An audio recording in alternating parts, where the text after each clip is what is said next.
Good morning সবাইকে, আবারও হাজির হয়েছে নতুন একটি লাইভ নিয়ে। সো আজকে আমাদের সাথে রয়েছে আমাদের আরো কিছু সাপোর্ট স্টুডেন্ট। সো কথা বলবো তার সাথে, তার অভিজ্ঞতার ব্যাপারে। কেমন আছেন আপনি? আলহামদুলিল্লাহ, আপনি ভালো আছেন? জি, আপনার পরিচয়টা দেন দর্শকদের। আমার নাম মোহাম্মদ রাসেল। আমি টাঙ্গাইল পলিটেকনিক ইনস্টিটিউট থেকে পড়াশোনা করেছি এবং আমার বাসা করটিয়াতে, টাঙ্গাইল করটিয়া। আচ্ছা, তো কেমন লাগছে আজকে এই সফলতার জায়গায় আসতে পেরে? নিজেকে অনেক আজকে সাকসেসফুল মনে হচ্ছে, বিকজ কারণ অনেকদিন যাবত আপনাদের এই ইনস্টিটিউট মানে যখন আমি ক্লাস এই 5th সেমিস্টারে পড়ি তখন থেকে আপনাদের ফেসবুক পেজগুলো ফলো করতেছিলাম এবং আমার ইচ্ছা ছিল যে আমি নিজেকে নেটওয়ার্কিং ইঞ্জিনিয়ার হিসেবে গড়ে তোলার জন্য। এবং আজকে এই পর্যায়ে আসতে পারছি শুধুমাত্র নিজাম স্যারের কারণে, কারণ ওনাকে আমি আইডল মনে করি। ওনাকে অনেকদিন যাবত ফলো করা এই কারণে আস্তে আস্তে মানে ওনার সাথে আসা, ওনার কাছ থেকে আসা সফলতার একটা পেয়েছি। টেকনোলজি পড়তে যখন সিদ্ধান্ত নিয়েছিলেন আপনি, তখন মনে হয়েছিল কি সিদ্ধান্ত ঠিক হচ্ছে না ভুল, বা এখন আপনার কি মনে হয় ঠিক সিদ্ধান্ত কি ঠিক আছে আপনার এখানে আসার? অবশ্যই, কারণ আমি নিজাম স্যারকে অনেকদিন যাবত ফলো করতেছি। ওনার এক্সপ্রেশন গুলো আমার অনেক ভালো লাগে, ওনার ক্লাস স্টাইল এবং উনি যেভাবে বুঝান, মানে ছাত্রদের যেভাবে ইন্সপায়ার করেন আমার অনেক ভালো লাগে। সব মিলিয়ে নিজেকে সাকসেস মনে করছি এবং মনে করছি এখানে আসাটা আমার জন্য সফল। টেকনোলজি পড়ে জেনেছিলেন কোথা থেকে? এটা মূলত আমি ফেসবুক ঘাটাঘাটি করার সময় হঠাৎ করে আমি লাইভে কয়েকদিন ক্লাস দেখলাম এবং আপনাদের যে ফেসবুক পেজটা আছে ওইখানে ভিজিট করে বিভিন্ন তথ্য দেখতে পেলাম এবং ওখান থেকে নিজেকে ইন্সপিরেশন করা। এবং আমার সিনিয়র বড় ভাই আছে, ওনাদের সাথে আমি বিষয় নিয়ে আলোচনা করেছি। ওনারা বলছেন আর বিষয় অনেক ইনস্টিটিউটটা অনেক ভালো এবং তুমি ইচ্ছা করে যেতে পারো। সব মিলিয়ে আর কি এখানে আসা। আচ্ছা, সো এখানে আপনি কোন ট্রেনিংটা করছেন, মানে কি কি ট্রেনিং করছেন? এখানে আমি সিসিএনএ, এমডিসিএনএ, এমটিসিআরই, ওএলটি এবং সিসিটি টোটাল 5টা কোর্স পাবেন। 5 ওকে। সো এই যে 5টা ট্রেনিং করলেন, এই কাজগুলো কি হাতে ধরে শেখানো হচ্ছে আপনাকে রিয়েল ডিভাইসের মাধ্যমে নাকি? হ্যাঁ অবশ্যই, আমি মনে করি অন্যান্য ইনস্টিটিউটের থেকে এখানে অনেক বেশি ভালো। রিয়েল ডিভাইসের সাথে কিভাবে কানেক্ট করতে হয়, প্রতিটা কেউ না বুঝতে নিজে আইসে শিখিয়ে দেওয়া, মানে এটা অন্য অন্য জায়গায় হয় কিনা আমি জানি না, কিন্তু এখানে যেভাবে দেওয়া হয় মানে অসম্ভবনীয় সব। আচ্ছা, সো আপনি যে জব পাইছেন, আপনার ট্রেনিং কতদিন মানে রানিং আছে? ট্রেনিং কত মাস হয়েছে?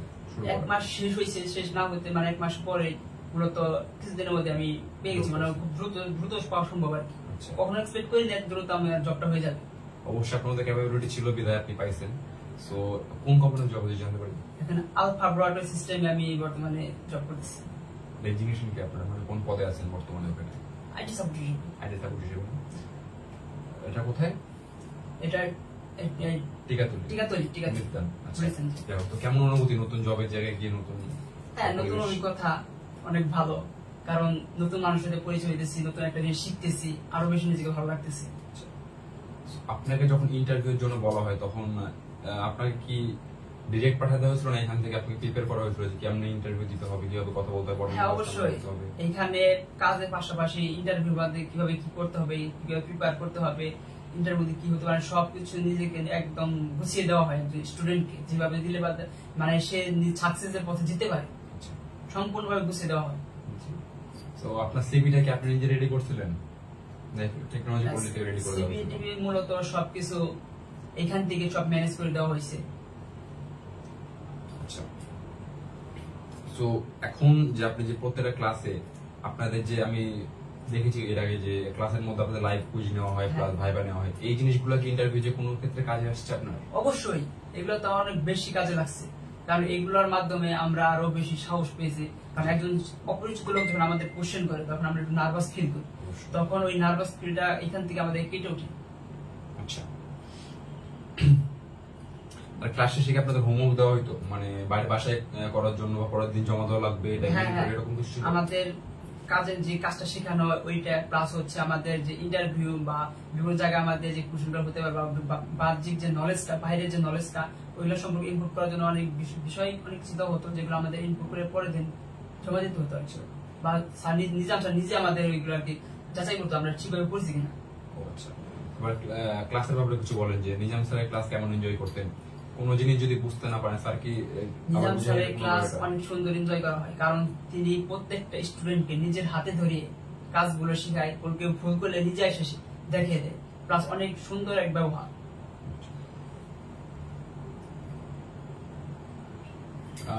টেকনোলজি পড়লে কি আপনাকে কোম্পানিতে রেফার করছিল যাওয়ার জন্য, ইন্টারভিউর জন্য? বুঝিনি। যেখানে আপনার জব হয়েছিল এখানে কি টেকনোলজি পড়ে থেকে রেফার করা হয়েছিল আপনাকে? হ্যাঁ, করা হয়েছিল। টেকনোলজি পড়তে পাঠাইছিল, তাই তো? আচ্ছা, এই যে আপনার জবটা হয়েছে, এখন কি আপনি পাশাপাশি বিএসসি এখন মানে করতে চান? অবশ্যই অবশ্যই বিএসসি কমপ্লিট করতে চাচ্ছি। অবশ্যই আমি চাচ্ছি যে এই জব করার মাধ্যমে আমি নিজেকে ইমপ্রুভ করার জন্য, আমি চাচ্ছি আমার ফ্যামিলির দিকে না এনে এই জব করবো, এইখান থেকে আমি বিএসসি মানে আপনি নিজের টাকাতে নিজের টাকা উপার্জন করব। অনেক ভালো একটা ডিসিশন নিয়েছেন।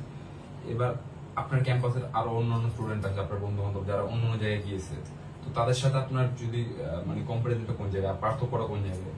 পার্থক্যটা অনেক জায়গায়। তাদের আমি যত ওনাদের কাছ থেকে নিউজটা পেয়েছি সেটা হচ্ছে ওনাদের একদিন ক্লাস হলে দুদিন ক্লাস হয় না, বা একটা ট্রেনার আসছে কিছু কথা বলছে বা ট্রেনিং না করে চলে যাচ্ছে, অযথা রাগ দেখাচ্ছে, এরকম নিউজগুলো অনেক জায়গায় শুনতে পাচ্ছি। এখানে কি এমন কিছু দেখছেন আপনি এখন অবধি? না, আমি এই টেকনোলজি বলে তো অন্তত এই বিষয়টা এখন পর্যন্ত পাইনি বা আমার চোখে পড়ে নাই। আপনাদের যদি কোনো কারণে অসুস্থতার কারণে বা কোনো সমস্যার কারণে ক্লাস মিস হয়ে যায়, সেটা কি পরবর্তীতে ব্যাকআপ দেওয়া যায়? এখানে হ্যাঁ, ব্যাকআপ দেওয়া হয়, ব্যাকআপ ক্লাস দেওয়া হয়। পরবর্তী যে কোনো একটা এর সাথে এসে ব্যাকআপ ক্লাসটা নেওয়া যায়, অনেকটা বেঁচে আসে। ওকে, ওভারঅল টেকনোলজি পড়লে যে ম্যানেজমেন্ট টিম, ওটা সম্পর্কে আপনার কি মতামত? ওনাদের কথা না বললেই নয়, ওনারা অনেক ভালো মনের মানুষ সবগুলাই। ওনাদের মানে ব্যবহার প্লাস হচ্ছে ওনাদের সহযোগিতা সব মিলিয়ে মনে করেন অসাধারণ। ক্লাসে না আসলে কি ফোন দেওয়া হয় যে ক্লাসে আসেন না? ক্লাসে না আসলে ফোন দেওয়া হয়, কেন আসতে পারলাম না বা কি প্রবলেম সেই বিষয়ে জানান, মানে জিজ্ঞাসা করে, বা সব দিক দিয়ে মনে করেন ওনাদের গার্জিয়ানের যে কাজটা করে ওনারা মূলত ওই কাজটাই করে থাকে। আপনার কলেজ, আপনি তো টাঙ্গাইলে, তাই না? টাঙ্গাইলে আপনার যারা জুনিয়র ছোট ভাইরা রয়েছে, তারা তো পরবর্তী সেশনে আবার ঢাকায় আসতে হবে তাদেরকে ইন্ডাস্ট্রি ট্রেনিং এর জন্য। হ্যাঁ, অবশ্যই। তাদের উদ্দেশ্যে কিছু বলতে চান, উপদেশ বা সাজেশন টাইপের? তাদের উদ্দেশ্যে একটাই বলতে চাই, যদি নেটওয়ার্কিং ইঞ্জিনিয়ার হিসেবে ওনারা নিজেদের কেরিয়ার গঠন করতে চায়, সেই সূত্রে আমি চাবো অবশ্যই টেকনোলজি পলিতে আসার জন্য। কারণ এখানে আসলে তার নিজেরা নেটওয়ার্কিং ইঞ্জিনিয়ার হিসেবে নিজেকে পরিচিত দিতে পারবে। আমি মনে করি এটা যদি আমি দিতে পারছি, অবশ্যই ওনারাও পারবে। নেটওয়ার্কিং ইন্ডাস্ট্রি সম্পর্কে আপনার কি? অনেকে বলে যে ইন্ডাস্ট্রিতে জব নাই বা জব অনেক কঠিন, তো আপনার কি মনে হয় যে এটা কি আসলে সত্যি নাকি? এটা আসলে ভুল ধারণা। কারণ একজন মানুষ চায় সবকিছু করতে পারে, নেটওয়ার্কিং ইঞ্জিনিয়ারের জব আছে, বাট তাকে তার বেস্টটা দিতে হবে, স্কিলটা আনতে হবে, বেস্টটা দিতে হবে, প্লাস হচ্ছে ওনাকে সর্বোচ্চ চেষ্টা করতে হবে, তাহলে উনি অবশ্যই পারবেন। এবার হচ্ছে আপনার যে কলেজে যে টিচার, ওদের উদ্দেশ্যে কিছু বলতে চান? আপনার যারা কলেজের টিচার ছিল আপনার, ওনাদের উদ্দেশ্যে কিছু বলতে চান? হ্যাঁ, ওনাদের উদ্দেশ্যে অবশ্যই বলতে চাই, কারণ স্যাররাও আমাদের অনেক সহযোগিতা করছে। স্যার আমাদের বিশেষ করে আমাদের যে সিআই স্যার আছে, উনিও আমাদের অনেক হেল্প করছে। উনিও আমাকে বারবার জিজ্ঞাসা করছে তুমি যে ওখানে যেতে চাচ্ছ তুমি নিজে কি করতে পারবা, কারণ ওটা অনেক বড় প্রতিষ্ঠান। আমি বলছি স্যার অবশ্যই আমি পারবো, নিজের সর্বোচ্চ চেষ্টা দিয়ে আপনার মান সম্মান রাখার চেষ্টা করবো, ইনশাআল্লাহ আমি পেরেছি। ওকে, ধন্যবাদ। ধন্যবাদ রাসেল, আপনার কথা শুনে ভালো আপনার সাথে পরিচিত হয়ে। সো সবাইকে ধন্যবাদ বলুন। সবাইকে ধন্যবাদ। আর আপনার সবাই টেকনোলজিতে ইনশাআল্লাহ আসবেন, ভিজিট করবেন, অন্তত শিখেন না শিখেন। তো ধন্যবাদ সবাইকে। দেখা হবে নতুন কোনো লাইভে নতুন কোনো খবর স্টুডেন্টকে নিয়ে। আজকে এই পর্যন্তই, দেখা হবে অন্য কোনো ভিডিওতে। ততক্ষণ পর্যন্ত সবাই ভালো থাকবেন। আসসালামু আলাইকুম।